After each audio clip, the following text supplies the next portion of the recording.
இன்றைய வகுப்புல நாங்க சமன்பாடுகள் தொடர்பான பாஸ் பேப்பர் கேள்விகள் வந்து ஒரு 2 கேள்விகள் பார்க்கணும். மேக்சிமம் இன்னொரு கேள்வி கூட பார்க்கறதுக்கு நாங்க ட்ரை பண்ணுவோம். ரைட். சமன்பாடுகள் ஏற்கனவே ஆஹ் 2ஆம் தவணைக்குரிய யூனிட் வந்து ஆல்ரெடி நீங்க படிச்சிருக்கீங்க.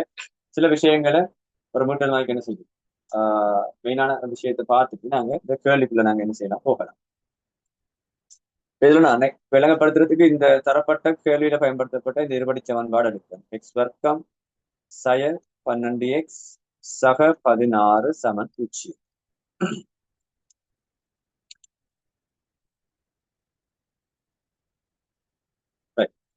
இதுல என்ன ஐடியான்னு சொல்லிச்சோம்னா எக்ஸின் தீர்வுகளை நாம கண்டுபிடிக்கணும். எக்ஸின் தீர்வு என்னன்றதான் என்ன செய்யுது கண்டுபிடிக்கிறதுக்குரிய வழிகளை தான் நாங்க என்ன செய்ய போறோம் பார்க்க போறோம். இப்ப இதுக்கு நாங்க நிறைவர்க்கமாக்கல் முறை என்று சொல்லி ஒன்று படிச்சிருக்கோம். அது உண்மையிலேயே அது கொஞ்சம் இலகுவான ஒரு முறை ஒன்று வந்து அந்த நிறைவர்க்கமாக்கல் மெதட்ல வந்து நாங்க இந்த கேள்வியை வந்து அணுகுது. அதே போல சமன்பாடு சூத்திரத்தை பயன்படுத்தி தீர்வு காணுன்ற ஒரு விஷயமும் படிச்சிருக்கோம். என்னண்டு எக்ஸ் சமன் சய பி சக அல்லது சய வர்க்கமூலத்துக்குள்ள பி வர்க்கம் சய 4ac முழுவதின் கீழ் 2a. இதுல நாங்க என்ன செய்யணும் ஏபிசின்னு சொல்ற பெருமானங்களை பிரதிட்டு சுருக்கிற நேரத்துல எங்களுக்கு எக்ஸுக்கான 2 பெருமானங்கள் என்ன செய்யப்படும் பெறப்படும். ரைட். இது ஒரு மெதட்டா நீங்க என்ன செஞ்சிருப்பீங்க பார்த்துருப்பீங்க. இது ஒரு மெதட். அதே போல இன்னொரு மெதட்டான் என்னன்னு சொன்னா நிறைவர்க்கமாக்கல் முறை மூலம் என்ன செய்யறது தரப்பட்ட இந்த இருபடி சமன்பாட்டுக்குரிய தீர்வு காணல் அப்படின்னு ஒரு மெதட் நாம என்ன செஞ்சிருப்போம் பார்த்துருப்போம். இதுல நீங்க சில விஷயங்களை ஞாபகத்துல கொள்ளணும். என்னன்னு சொல்லி சொன்னால் இதெல்லாம் நமக்கு இதெல்லாம் சரியா இருக்கான்னு பார்த்துக்கொள்ளணும். கேள்வி ஸ்டார்ட் பண்றதுக்கு அது என்ன எக்ஸ் வர்க்கத்தின் குணகம் இருக்குதானே வேற குணகம் வந்து ஒன்றா இருக்குன்னு பார்க்கணும். அதாவது எக்ஸ் வர்க்கம் தான் இருக்கணும். இப்ப 2x வர்க்கம் இருந்தா நாம என்ன செய்யலாது இந்த மெத்தட்ல வந்து இந்த கேள்வியை கொண்டு போயிடலாம். என்ன அப்ப அந்த டைம்ல நாங்க என்ன செய்யணும் வேற ஒரு ஐடியாவை நம்ம என்ன செய்யணும் எடுக்கணும். எக்ஸ் வர்க்கத்தின் குணகம் ஒன்றா இருக்குன்னு பார்க்கணும். அதாவது ஒரு எக்ஸ் வர்க்கம் இருக்கா. ரைட். அதாவது நேர் ஒன்றாக இருக்கணும். நேர் ஒன்று. ரைட். இதை நாங்க கட்டாயம் விளத்தை நீங்க என்ன செய்யணும்னா பார்க்கணும். அடுத்தது என்னென்றால் எக்ஸிலான ஆட்கள் எல்லாம் என்ன எக்ஸிலான உறுப்புகள் எல்லாம் வந்து ஒரு சைட்ல இருக்கணும். இப்ப நாங்க இந்த எக்ஸ் வர்க்கம் செய்ய 12x சக 16 சமன் 0 இந்த இருபடி சமன்பாட்டை பாத்தீங்கன்னா இல்ல இடது பக்கம் 3 உறுப்புகள் இருக்கேன். எக்ஸ் வர்க்கம் ஒன்று இருக்குது, சய 12x சக 16 3 உறுப்புகள் இருக்கு. ரைட். நாங்க இந்த கேள்வியை ஆரம்பிக்கிறதுக்கு என்ன செய்யணும்னு சொல்லிச்சுன்னா இதுல விடையை கண்டுபிடிக்கிறதுக்கு நாங்க எக்ஸிலான ஆக்களை மட்டும்தான் ஒரு சைட் வைக்கணும். அப்படின்னா என்ன எக்ஸ் வர்க்கம் சய 12x மட்டும்தான் நாங்க என்ன செய்யணும் ஒரு பக்கம் வச்சுக்கொள்ளணும். அப்ப இந்த ஏற்கனவே தரப்பட்ட இந்த சக 16 எங்க போக போகுது சமன்பாட்டின் அடுத்த பக்கம் என்ன போக போகுது மறை 16ஆக போகும். என்ன மறை 16ஆக போக போகுது. ரைட். இப்ப நாங்க எதிர்பார்த்த மாதிரிக்கு என்ன எக்ஸ் வர்க்கம் ஒன்றுதான் இருக்கு. சரியா. அப்ப இந்த முதலாவது விஷயம் சரி. 2வது விஷயம் என்ன எக்ஸிலான ஆக்களை நாங்க ஒரு சைடுக்கு என்ன செஞ்சுட்டோம் எடுத்துட்டோம். ரைட். அப்ப எங்களோட அடுத்த 2வது பிரச்சனை என்ன செஞ்சுட்டு முடிச்சு. அடுத்தது என்ன கவனிக்கணும் நாங்க நாங்க இப்ப என்ன செய்யணும் எக்ஸின் குணகம் இருக்குதானே எக்ஸுக்கு முன்னுக்கு இருக்கிறவர் யார் எக்ஸுக்கு முன்னுக்கு இருக்கா மறை 12. இதுல அறவாசி என்ன மறை 12 அறவாசி என்ன இருக்க போகுது மறை 6 இருக்குமே.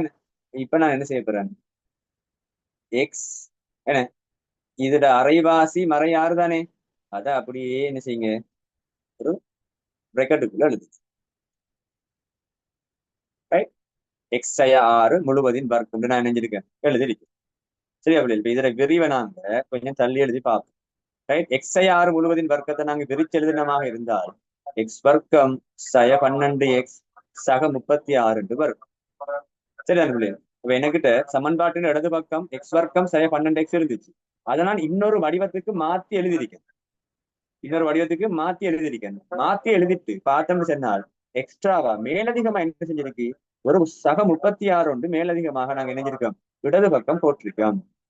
என்ன இப்ப நீங்க மூன்று மூன்று மூன்று சாமான இருக்கு. அதை நீங்க என்ன ஒரு பாக்ஸுக்குள்ள போடுற மாதிரி தான். என்ன இப்ப அப்படி யோசிங்க நீங்க இந்த பிராக்கெட் என்ன இந்த வர்க்கமாக எழுதப்பட்டதை நீங்க என்ன செய்றீங்க இந்த 3 சாமானையும் என்ன செய்றீங்க அப்படியே மொத்தமாக ஒரு பாக்ஸுக்கு போட்டு அடைக்கிற மாதிரி நாங்க இணைஞ்சிருக்கோம் இந்த போட்டு வச்சிருக்கோம். ஆனா இதுல என்ன நடந்திருக்கின்றால் ஏற்கனவே நம்மகிட்ட இருந்தது இந்த 2 தான். மேலதிகமாக நாங்க பாக்ஸுக்கு போட என்ன செஞ்சிட்டோம் இடது பக்கம் என்ன செஞ்சிட்டோம் சக 36 ஒரு ஆளை நாங்க மேலதிகமா போட்டிருக்கேன். இப்ப நாங்க இந்த சமன்பாட்டை பேலன்ஸ் பண்றதுக்கு நாங்க என்ன செய்வோம் வளமையாக வெளிப்படை உண்மைகள் ஒன்று பார்த்திருக்கோம். நாம இடது பக்கம் ஒரு விஷயத்தை செஞ்சா அதே விஷயத்தை நாங்க என்ன செய்யணும் வலது பக்கம் செய்யணும்.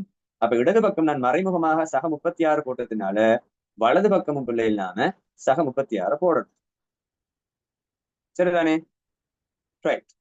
ஒரு வேலை முடிச்சிட்டு இப்ப இதை நாங்க என்ன செய்யணும், சுருக்கி கொண்டு போனமாக இருந்தால் என்ன தேவையான தீர்வுகளை நாங்க கண்டுகொள்ளலாம். இப்ப நாம என்னத்துக்கு வந்தோம்னு சொல்லிட்டோம்னா எக்ஸோட தீர்வுகள் காண்றதுக்கு வந்து எக்ஸுக்கு நாங்க என்ன 2 விட கண்டுபிடிக்கணும். அதுக்குரிய வேலையை தான் நாங்க என்ன செஞ்சுட்டு வரோம், ஒரு படிப்படியாக வந்து செய்துட்டு வரோம். இதுல அடுத்த கட்டமாக என்ன செய்ய போகுது, எக்ஸய 6 முழுவதின் வர்க்கம் சமம். இப்ப இதை நாங்க சுருக்கலாம். சய 16 சக 36. 16 கடனா இருக்கு, 36 ரூபாய் இருக்குது. என்ன பிள்ளைகள், அப்ப கடனை கொடுத்தமாக இருந்தால் மேலதிகம் நம்மகிட்ட என்ன செய்யும், இன்னும் ஒரு 20 ரூபாய் இருக்கும். அப்ப நேர் 20 என்ன செய்ய போகுது, எங்கள்கிட்ட இருக்க போகுது. ரைட். இப்ப அடுத்த கட்டம் என்ன செய்யப்படும், என்ன எக்ஸை 6 முழுவதின் வர்க்கம் சமன் 20 இடத்துல வந்து நிற்கும். இப்ப இந்த வர்க்கம் என்ன செய்ய போகுதால் சமன்பாட்டு அடுத்த பக்கம் வரப்போகுது, வர்க்க மூலமாக வரும். என்ன வர்க்க மூலமாக எழுதுக்க நாங்க நேர் அல்லது மறைந்து போட்டு எழுதுவோம். நேர் அல்லது மறைந்து போட்டு நாங்க என்ன செய்யணும், எழுது. சரிதானே? ரைட். ஆகவே எக்ஸய 6 என்ன நேர் அல்லது மறை வர்க்க மூலம் 20. இந்த வர்க்க மூலம் 20 நாங்க எளிய சேடுகள் ஒரு பாடத்தை நாங்க முதலாவது யூனிட்டா படிச்சிருக்கோம். ஏன்னா எளிய சேடுகள் என்ன செய்யறோம், நாம அந்த தரப்பட்ட அந்த வர்க்கமூல குறியீட்டுக்குள்ள இருக்கிறவரை நாங்க என்ன செய்யறது, ஒரு நிறைவர்க்க எண் சார்பான பெருக்கலாக எழுதுவோம். ஏன்னா ஒரு நிறைவர்க்க எண் 4 தர 5 20. ஏன்னா இந்த 4 எங்களுக்கு என்னென்ன வெளியாக போகுது, 2ஆ வெளியாகும். உள்ளுக்கு இருக்கிறவர் அப்படி என்ன செய்வாரு, இருப்பார். இப்ப வர்க்கமூலம் 20க்கு பதிலாக நான் யார் எழுதலாம், 2 வர்க்கமூலம் 5 விடையை நான் என்ன செய்யலாம், எழுதலாம். சுருக்கி வச்சிருக்கேன் நான். சரியானே? வர்க்கமூலம் 20 நாங்க சுருக்கணமாக இருந்தால், எளிய சேடாக மாத்தினமாக இருந்தால் 2 வர்க்கமூலம் 5 வரும். 2 வர்க்கமூலம் 5. ரைட். நாம காண வந்தது எக்ஸ. அப்ப எக்ஸ மட்டும் தனியே வச்சுட்டு சய 6 என்னையா வருவாரு, சக 6 வருவாரு. ஏற்கனவே எங்களுக்கு வலது பக்கம் நேர் அல்லது மறை 2 வர்க்கமூலம் 5 ஒரு ஆள் என்ன செஞ்சாரு, இருந்தாரு. எழுதிருக்கோம். சரியானே? ரைட். இப்ப இந்த அடிப்படையில இப்படி நாங்க என்ன செய்ய எழுதிட்டோமா இல்லையா, எழுதிட்டோம். எக்ஸுக்கு 2 தீர்வுகள் வேணும்னு சொல்றதுனால இங்க நாங்க வளமைக்கு மாற்றமாக நாங்க வளமை என்ன செய்வோம், நேர் அல்லது மறையை தான் பயன்படுத்துறேன், கூட்டல் அல்லது கழித்தல். இங்க நாங்க 2 விஷயமுமே இருக்கிறதுனால நாங்க அதை என்ன செய்ய போறோம், இப்ப தனியாக எடுக்க போறோம். இப்ப நேர தனியாக எடுத்தால் இப்ப நேர் மட்டுமே யோசிக்கணும். நீங்க 6 சக 2 வர்க்கமூலம் 5 இப்படி நாங்க வச்சுக்கொள்ளலாம். மறைய நீங்க எடுத்தீங்கன்னு யோசிச்சால் x7 6 சய 2 வர்க்கமூலம் 5. என்ன இப்ப இதை நாங்க இன்னும் சுருக்கி எக்ஸுக்குரிய பெருமானத்தை காணணுமாக இருந்தால் பிள்ளைகள் வர்க்கமூலம் 5க்குரிய விடையை நாம் என்ன செய்யணும், பிரதியீடு செய்யணும். என்ன எங்களுக்கு கேள்வியில் என்ன செஞ்சிருக்காங்க, எங்களுக்கு தந்திருக்காங்க. சரியானே? அப்ப நாங்க பிரதியீடு செஞ்சுட்டு சுருக்கும் பொழுது எக்ஸுக்கு என்ன செய்யலாம், இதுல ஒரு விடை எடுக்கலாம். அதே போல அடுத்த சைடு என்ன செய்யலாம், மறையை பயன்படுத்தக்கூடிய நாங்க எக்ஸுக்கு ஒரு பெருமானம் நாங்க என்ன செய்யலாம், எடுக்கலாம். ரைட். ஓரளவுக்கு இப்ப என்ன செஞ்சிருக்கு, ஒரு ஐடியா வந்து வந்துருக்கு. இப்ப நாங்க இந்த மெத்தட்டை நாங்க சொல்ற என்னன்னு சொல்லிட்டோம்னா நிறைவர்க்கமாக்கல் முறைன்னு சொல்லுவோம். நிறைவர்க்கமாக்கல் முறை மூலம் எக்ஸுக்குரிய தீர்வு நாங்க என்ன செய்யறது, காண்றது. உண்மையிலேயே இந்த மெத்தட் நீங்க என்ன செய்யலாம்னு சொன்னா ஃபெஸ்ட்டுக்கு கொஞ்சம் கூடுதலா ட்ரை பண்ணி பாருங்க. சரியானே? உங்களுக்கு இப்ப சூத்திரம் பயன்படுத்தக்குள்ள ஒரு பிரச்சனை வரும், சில நேரங்கள் என்ன செஞ்சிடும், இந்த சக பிரச்சனைகள் வந்து என்ன செஞ்சிடும், உங்களோட விடையை வந்துட்டு பிழையாக மாற்றிடும். சரியானே? அப்ப இந்த முறையிலையும் செய்யலாம், பிரச்சனை இல்லை. ரைட். ஆனா இந்த முறையிலேயே நாங்க என்ன செஞ்சு போகலாம், செய்துட்டு போறது எங்களுக்கு கொஞ்சம் இலகுவான ஒரு விஷயமா என்ன செய்து இருக்க போகுது. ரைட். ஓகே. இப்ப நாங்க எங்களோட கேள்விக்குள்ள வருவோம். இப்ப நாங்க என்ன செய்ய போறோம், இருபடி சமன்பாடுகள் தொடர்பாக பார்ட் 2ல வரக்கூடிய கேள்விகளுக்கு எப்படி விடலுதுன்ற விஷயத்தை நாங்க என்ன செய்ய போறோம், இப்ப பார்க்க போறோம். இது 2016ஆம் ஆண்டு தரப்பட்ட ஒரு கேள்விதான் இதுல இருக்கு. சரிதானே? 2016, 2015, 2017. நான் முதற்கட்டமா பிள்ளைகள் வந்து 2017ஆம் ஆண்டு கேள்வி ஒருக்கா மிகப்படுத்தும். சரிதானே? இது கொஞ்சம் இலகுவாக இருக்கும். நாங்க அதுக்கு என்ன செய்யலாம், 16, 15 செஞ்சுட்டு வருவோம். இப்ப இந்த அமைப்புல வரக்கூடிய இப்ப பார்ட் 2ல வரக்கூடிய கேள்விகள் எல்லாத்தையுமே நீங்க பாத்தீங்களா இருந்தால் நேரடியாக பெரும்பாலான கேள்விகள் என்ன செய்யாதுங்க, வராது. நாங்க கொஞ்சம் என்ன செய்யணும், கேள்வியை வாசிச்சு என்ன அதுல ஏதோ ஒரு தொடர்பு கொண்டு தந்திருப்பாங்க. அந்த தொடர்பை எழுதி அதுல இருந்து எங்களுக்கு தெரிஞ்ச அந்த சமன்பாடுகளை சூத்திரங்களை பயன்படுத்தி நாங்க பிரதியீடு செய்யறதுனாலதான் நாங்க கடைசி விடைக்கு நாங்க என்ன செய்யலாம், வந்து சேரலாம். ரைட். என்ன சொல்றது இப்ப பாருங்க. பின்வரும் இரு தள உருவங்களும் முறையே 6x அலகுகளை உடைய ஒரு வட்டத்தின் ஒரு அரைவட்டமும் 6x 2 அலகுகளை உடைய ஒரு கால்வட்டமும் ஆகும். என சொல்றான் என்ன, இரண்டு தல உருவங்கள் இருக்கான்னு பார்த்தோம்னா அவங்க இருக்கு, ஒரு அரைவட்டமும் ஒரு கால்வட்டமும் இருக்கு. அதுல எக்ஸ் அலகு என்ன, எக்ஸ் சென்டிமீட்டர், 10 சென்டிமீட்டர், 20 மீட்டர் அப்படி சொல்ற மாதிரி இங்க அவன் என்ன சொல்றான், எக்ஸ் அலகுகளை உடைய ஒரு வட்டத்தின் ஒரு அரை வட்டம் என்ன, இந்த வட்டத்தின் ஆரை என்ன எக்ஸ். ஏன் இது ஆரை என்று சொல்றான், இது மையம், இது என்ன வட்டத்தின் மீது ஒரு புள்ளி, இது ரெண்டையும் இணைக்கிற இந்த கோடு என்னையா இருக்க போகுது, எங்களுக்கு ஆரையாக இருக்க போகுது. அப்ப இங்க ஆரை எக்ஸ்ன்னு சொல்றான், இந்த கால்வட்டத்தின் ஆரை என்னன்னு சொல்றான், எக்ஸ் சக ரெண்டுன்னு சொல்றான். எக்ஸ் சக ரெண்டு கால்வட்டமும் ஆகும் என்ன. தரப்பட்ட உருவத்தை அதுல குறிக்கப்பட்டிருக்கக்கூடிய விஷயங்கள் என்ன செய்யறான்னு சொன்னா நமக்கு ஒரு தரம் அவன் வசனத்தின் மூலம் என்ன செய்யறான், கன்ஃபார்ம் பண்றான். என்ன இப்படி ஒரு விஷயம், இப்படி ஒரு படம் நான் தந்திருக்கேன் சொல்றான். சொல்லிட்டு இரு தர இரு தல உருவங்களினதும் பரப்பளவுகள் சமம் எனின், இங்க அவன் தரப்பட்ட தொடர்பு நாங்க இதை சாதாரணமா பாசிட்டிவ் பேசிருக்கோம் பிள்ளைகள். ஆனா இதுதான் ஆக முக்கியமான விஷயம். என்ன சொல்றான், இவங்க ரெண்டு பேர பரப்பளவுகளும் எப்படி இருக்கா, சமனாக இருக்கா. ஏன்னா இந்த அறவட்டத்தினதும் இந்த கால்வட்டத்தினதும் பரப்பளவுகள் சமன் சொல்லி ஒரு தொடர்பு என்ன செய்யறாங்க எங்களுக்கு தாராம். அப்ப இந்த தொடர்புல இருந்துதான் நாங்க என்ன செய்யலாம் நினைச்சோம்னா, என்ன ஒரு இருபடி சமன்பாட்டை உருவாக்கி அதனை தீர்ப்பதன் மூலம் நாங்க என்ன செய்யணும், எக்ஸின் பெருமானத்தை முதலாம் தசமதானத்திற்கு திருத்தமாக காண முடியும். ஏன்னா இதான் நாங்க இப்ப தேடி வந்தால் யாருன்னு நினைச்சுன்னா, ஏதோ ஒரு தொடர்பை பத்தி தந்திருக்கான், ஏதோ ஒரு தரவு ஒன்று தந்திருக்கான், ஏதோ ஒரு ஒரு ஒரு இந்த ரெண்டு உருவங்களுக்கு இடைப்பட்ட அந்த ரிலேஷன்ஷிப்பை பத்தி அவன் நினைஞ்சிருக்கான், இந்த வசனத்துக்குள்ள தந்திருக்கான். அதை நாம தேடி இருக்கணும். என்னது, ரெண்டு பேர பரப்பளவு சமன். அப்ப நான் எப்படி எழுதுறேன்னா, என்ன அரை வட்ட பரப்பு சமன் கால் வட்ட பரப்பு. இது எழுதன் புள்ளி, இதுக்கு எங்களுக்கு மார்க்ஸ் இல்ல. ஆனா இது எழுதலாட்டி நாங்க எங்களை விடைக்கு போகல. என்ன அரைவட்ட பரப்பு சமன் கால்வட்ட பரப்பு. அரைவட்ட பரப்பு என்ன, இந்த அரைவட்டத்தில பரப்பை காண்றதுக்கு நாங்க என்ன செஞ்சிருக்கோம்னா சூத்திரங்கள் எல்லாம் படிச்சிருக்கோம். எங்களுக்கு தெரியும் எப்படி அரைவட்டத்தில பரப்பளவு காண்ற, அரை தர பையார் வர்க்கம். என்ன கால்வட்டத்துக்கு எப்படி காண்ற, கால் தர பையார் வர்க்கம். என்ன நாங்க இந்த ஆறு கோடைக்கு எனக்கு என்ன நாங்க என்னத்தை நினைக்க மனசுக்குள்ளால, இந்த அரைவட்டத்துல ஆறு என்னமோ அதான் இங்க வரப்போகுது. இங்க ஆறு கோடைக்கு என்னத்தை யோசிக்க, நான் கால்வட்டத்துல ஆறு என்னமோ அதைத்தான் நான் என்ன செய்ய போறேன், இங்க போட போறேன்னு யோசிக்க. இப்ப என்ன செய்ய போறோம், நாங்க பிரதியீடு செய்ய போறோம். தொடர்படுத்திட்டு தானே, இதங்கட மிக முக்கியமான ஒரு ஸ்டெப், முதலாவது ஸ்டெப். ரெண்டோட தொடர்பையும் எடுத்துட்டு இப்ப நாங்க பிரதியீடு செய்வோம். அரை தர பை என்ன, பைக்கு பெருமானம் தந்திரிக்கான பாக்கம் இல்ல. ஆனா வளமையான பெருமானம் என்ன புள்ளில் 22 இருந்தாலும் நாங்க என்ன செய்யறோம், முதல் கட்டமாக பை அப்படியே எழுதுவோம். பை தர ஆர், அரைவட்டத்தின் ஆரை என்ன, அரைவட்டத்தின் ஆறு எக்ஸ் என்று சொல்லியிருக்கான். ஆகவே இங்க என்ன வரும், எக்ஸ் வர்க்கம் சமன் கால் தர பை தர என்ன ஆர். இந்த கால்வட்டத்தின் ஆரை என்னன்னு சொல்லியிருக்கான், எக்ஸ் சக ரெண்டாம். அப்ப எக்ஸ் சக ரெண்டு முழுவதையும் வர்க்கம் எழுதுறோம். இது என்ன, ரெண்டாவது ஸ்டெப் நாங்க என்ன செஞ்சிருக்கோம் எழுதிருக்கோம். சரிதான். இந்த சமன்பாட்டின் ரெண்டு பக்கங்களும் பார்த்தமாக இருந்தால் எல்லாமே எப்படி இருக்கு, பெருக்கமாக இருக்கு. இந்த ஒரு அடிப்படையில் வரக்க நாங்க என்ன செய்யலாம், ரெண்டு பக்கம் இருக்கிற ஒரே ஆக்களை ரெண்டு பக்கம் நாங்க என்ன செய்யலாம், வெட்டலாம். கைப்பற்றிட்டோம். சரியானே. இப்ப நான் என்ன செய்யறேன், பைக்கு பெருமானம் போட வேண்டிய அவசியம் வந்து எனக்கு வருது. இப்ப என்ன செய்யப்படும், சுருக்கல் என்ன அடுத்த கட்டமா சுருக்கல் தான் போக போகுது. ரைட். இப்ப இந்த 4 இங்க வந்து என்ன செய்யுது, திரி வர்றது இங்கால வந்து என்ன செய்ய போகுது, இந்த எக்ஸ் வர்க்கத்தோட பெருக்கப்பட போகுது. அப்ப 4x வர்க்கத்தின் கீழ் 2 சமன் என்ன, எக்ஸ் சக 2 முழுவதின் வர்க்கம். இப்ப நாங்க என்ன செய்யலாம் பிள்ளைகள், இந்த 2ஐயும் 4ஐயும் சுருக்கலாம். சுருக்கணமாக இருந்தால் 2x வர்க்கம் இருக்க போகுது, எக்ஸ் சக 2 முழுவதின் வர்க்கம். இதை நாங்க என்ன செய்யணும், விரிச்செழுதணும். ஏன்னா 10ஆம் ஆண்டு படிச்சிருக்கு, கோவைகளை விரிச்செழுதுன சம்பந்தமாக 10, 9 எல்லாம் படிச்சிருக்கு. சரிதானே. ரைட். அப்ப இதை விரிச்செழுதுனா அப்படி வரப்போகுது, எக்ஸ் வர்க்கம் சக என்ன, எக்ஸ் தர 2x அட 2 மடங்கு 4x சக 2இன் வர்க்கம் எத்தனை வரப்போகுது, 4 வரும். சரிதானே.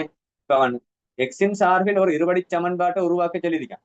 நாங்க இருபடி சமன்பாட்டை உருவாக்கணுமான்னு கேட்டால் என்ன, இருபடி சமன்பாடு வந்திருக்கு, தீர்வு காண்றதுக்கு என்ன செய்யணும், எல்லாரும் ஒரு பக்கமா இருக்கணும் முதல் கட்டமா.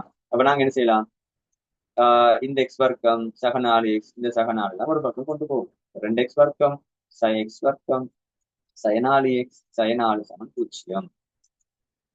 என்ன செய்யலாம் பிள்ளை, 2x வர்க்கத்தில இருந்து எக்ஸ் வர்க்கத்தை கழிச்சிங்களாக இருந்தால் எக்ஸ் வர்க்கம் சை 4x சை 4 சமன் 0 என்று வரும். சரிதானே. ரைட். அப்ப அவன் முதலாம் கட்டமாக அவன் சொன்ன ஒரு வேலையை முடிச்சு என்ன செஞ்சிருக்கான், இருபடி சமன்பாடு ஒன்று நாங்கள் உருவாக்கியிருக்கோம். ரைட். இருபடி சமன்பாட்டை உருவாக்கி அதனை தீர்ப்பதன் மூலம் இந்த இருபடி சமன்பாட்டுக்கு நாங்க என்ன செய்யணும், தீர்வு காண வேண்டிய தேவை வருது. ரைட். இப்ப தீர்வு காண்றதுக்கு எங்களுக்கு 3 வகையான மெத்தட்டை நீங்க படிச்சிருப்பீங்க. ஒன்று என்ன காரணிப்படுத்தல் முறை மூலம் தீர்வு காண்றது, இன்னொன்று என்ன சூத்திரத்தை பயன்படுத்துறது, இன்னொன்று என்ன நிறைவர்க்கமாக்கல் முறை மூலம் தீர்வு காண்றது. இப்ப இதுல நான் என்ன செய்ய போறேன் என்றால் நிறைவர்க்கமாக்கல் முறையை நான் என்ன செய்ய போறேன் இடத்துக்கு நான் விளங்கப்படுத்துறேன். ரைட். எப்படி நிறைவர்க்கமாக்குறது செய்யறேன் நாங்க ஃபர்ஸ்ட்டுக்கு நான் பார்ப்பேன் எக்ஸ் வர்க்கம் ஒன்று இருக்காரா, ஓ ஒரு ஆள் தான் இருக்காரு. அடுத்த கட்டமா என்ன செய்ய போறேன், இப்ப எக்ஸ் வர்க்கத்தையும் எக்ஸையும் நான் வச்சுட்டு என்ன மறைனால என்ன இங்கெல்லாம் அனுப்பி விடுவோம். என்னடா அவர் வருவாரு, சகனால வருவாரு. ரைட். அப்ப எக்ஸ் வர்க்கம் சயனாலு எக்ஸ் 4. அடுத்த கட்டம் என்ன செய்யணும், எக்ஸிட குணகத்திட அறவாசி என்ன, எக்ஸிட குணகம் என்ன மறை 4, அவர் அறவாசி என்ன மறை 2. அப்ப எதையுமே யோசிக்க தேவையில்ல, மறை 2 வச்சு என்ன செய்யணும், ஒரு அடைப்புக்குள்ள என்ன நாங்க ஒரு ஒரு ஒரு ஒரு வர்க்கமாக நாங்க என்ன செய்யணும், x2 முழுவதின் வர்க்கம் எழுதி விடுறோம். எழுதி போட்டு பிள்ளைகள் இங்க என்ன வருவதோ அதுல வர்க்கத்தை நீங்க சமன்பாட்டின் அடுத்த பக்கம் கூட்டிடுங்க. பிள்ளைகள் ஏன் மறை 2 போட்டேன், மறை 4 அறவாசி என்ன கட்டாயம் இங்க எக்ஸ் வர்க்கம் இருந்தா என்ன வரும், எக்ஸ் தான் வரப்போகுது. சரிதானே, என்ன செய்ய போகுது, எக்ஸ் தான் வரப்போகுது. எல்லாத்துக்கும் ஒவ்வொரு காரணம் இருக்கு. சரிதானே, இப்படி வந்தா இப்படித்தான் சொல்லி இல்ல என்ன, எல்லாத்துக்கும் ரீசன் இருக்கு. ரைட். இப்ப இந்த நாள் எப்படி வந்துச்சுன்னா சமன்பாடுல ஏற்கனவே இருந்த மறை 4 சமன்பாட்டுல வலது பக்கம் வாரத்தினால நேர் 4ஆக வந்திருக்காரு. ஏன் சகனால கூட்டணும் நீங்க என்ன, இந்த அடைப்புக்குள்ள இவ்விடத்துக்கு யார் வாராரோ அவரோட வர்க்கத்தை நீங்க என்ன செய்யணும், எப்போதுமே வந்துட்டு வலது பக்கம் இருக்கிற ஆளோட கூட்டணும். எப்போதும் கூட்டணும், எல்லா டைம்லயும் கூட்டணும். இதுகளை நீங்க ஞாபகம் வச்சுட்டு இருந்தாலே எல்லாருக்கும் செய்யலாம். ஆகவே x2 முழுவதின் வர்க்கம் சமநிலையை 8 வரும். சரிதான். இப்ப என்ன செய்ய போகுது, ஏன்னா வர்க்கத்தை நாங்க அடுத்த பக்கம் கொண்டு போகணும். ஆகவே x2 நேர் அல்லது மறை வர்க்க மூலம் 8 வரும். ஆகவே எக்ஸ் சமன் என்ன வரப்போகுது பிள்ளை, மறை 2 இங்கால வந்தால் நேர் 2 சக அல்லது சய வர்க்கமூலம் 8. வர்க்கமூலம் 8 பிள்ளைகள் 4 சர 2 எழுதலாம். வெளிய சேடுகள் இல்லாம படிச்சதே மெயினா இதுக்குதான் பிள்ளை. எங்களுக்கு பார்ட் 1ல வேற கேள்வி பெரும்பாலும் பாருங்க என்ன. அப்ப அதுல பயன்பாட்டுக்காக வேண்டித்தான் நாங்க என்ன செஞ்சிருக்கோம், ஃபர்ஸ்ட் யூனிட்ல வந்துட்டு வெளிய சேடுகள் இந்த விஷயங்கள் நாங்க கூடுதலாக பார்த்துருக்கோம். சரி, இது விளங்காதாக்க திரும்ப இருக்கா அதை ஞாபகப்படுத்திக் கொள்ளுங்க. சரியானே. இப்ப எக்ஸ் சமன் 2 நேர் அல்லது மறை, இந்த 4ங்கிற ஒரு வெளியாக வந்தாருந்தா 2ஆவது வழியாக வருவாரு, உங்களுக்கு 2 இருக்குது. பாருங்க, எக்ஸ் சமன் 2 நேர் அல்லது மறை 2 வர்க்கம் மூலம் 2 சொல்லி நாங்க இணைஞ்சிருக்கோம், ஒரு தீர்வெடுத்து வச்சிருக்கோம். இதோட வேலை முடிஞ்சுதான்னு கேட்டால் இல்ல, இதோட வேலை முடியும். என்ன நேர் எடுத்துட்டு வந்தமாக இருந்தால் எக்ஸ் சமன் 2 சக 2 வர்க்கம் மூலம் 2 சக 2 தர வர்க்கமூலம் 2க்கு பதிலாக என்னக்கு பாவிக்க சொல்லியிருக்கான், 1+4 உண்டு என கொள்க. நாங்க வரது எதை போடுவோம், 1+4 போடுவோம். 2 சக பெருக்கு நம்ம என்ன வரப்போ 2+8 வருமே. ஆகவே 4+8 4+8. இதே நாங்க மறை எடுத்துட்டு போவோம். எக்ஸ் சமன் 2 சய என்ன 2+8 ஏன் 2+8 போடும், அது நீங்க எப்படி யோசிக்கலாம். எக்ஸ் சமன் 2 சய 2 வர்க்கம் மூலம் 2. ஆகவே எக்ஸ் சமன் 2 சய 2 சர 1+4 உண்டு 2 சய 8+8. எக்ஸுக்கு என்ன விளையில் விட வருது, மறை 8+2 வருது. மறை 8+2. எக்ஸ்ண்டா நாங்க யாருன்னு எடுத்தோம், எக்ஸ்ண்டா அவன் சொல்றான் யாருண்டா என்ன, ஒரு நீளம். ஒரு நீளம் வந்துட்டு மறையில வரலாமா பிள்ளைகள் என்ன, எக்ஸுங்கிற ஒரு கட்டாயம் எப்போதும் என்ன இருக்கணும், உச்சியத்தை விட தெரியாதான் இருக்கணும் என்ன. ஆகவே நீங்க என்ன சொல்லலாம், எக்ஸ் தெரிது பூச்சியம் எப்போதும். ஆகவே இந்த விட என்ன செய்யாது பிள்ளைகள், பொருந்தாது. இதை விட பொருந்தாது. ஆகவே எக்ஸுக்கு ஒரே ஒரு தீர்வு தான் இருக்கு, என்னது, எக்ஸ் சமன் 4+8. எக்ஸ் சமன் 4+8. இப்ப இதுல அவன் உங்களுக்கு என்ன சொல்லியிருக்கான், எக்ஸின் பெருமானத்தை முதலாம் தசமதானத்திற்கு திருத்தமாக காண்புன்னு சொல்லியிருக்கான் என்ன. அப்ப நாங்க திரும்ப இடத்துக்கு வாரோம், எக்ஸ் சமன் 4+8 போட்டு என்ன, நாங்க இன்னும் திருத்தமான முதலாம் தசமதானத்துக்கு எழுதணும் என்ன. அது சமன் எக்ஸ் சமன் என்னென்று வரும், 4+8 அலகுகள் போடலாம். எக்ஸ் சமன் 4+8 அலகுகள் போடலாம். சரியா பிள்ளைகள், இந்த அமைப்புல தான் இந்த எல்லா கேள்விகளுமே என்ன செய்ய போகுது, வரப்போகுது. சரியான இருபடி சமன்பாடு கேள்விகளில் ஆக லேசான கேள்வி. முதலாவது ஆகவுமே லேசான ஒரு பாடம் தான் இந்த இருபடி சமன்பாடுகள் பாடம். சரி, நாம பார்க்க போற எல்லா கேள்விகளுமே இந்த ஒரு அமைப்புல தான் என்ன செய்ய போகுது, வரப்போகுது. ஏதோ ஒரு தொடர் கொண்டு சந்திருப்பான் ஏன்னா இந்த தொடர்பை நாங்க சரியாக கண்டுபிடிச்சிட்டு அதுக்கு வரக்கூடிய சூத்திரங்களை பிரதியை செஞ்சுட்டு அதை சுருக்கிட்டு பந்தமாக இருந்தால் சரி. வேற எந்த விதமான கஷ்டமும் இந்த கேள்விகள்ல வாரல்ல.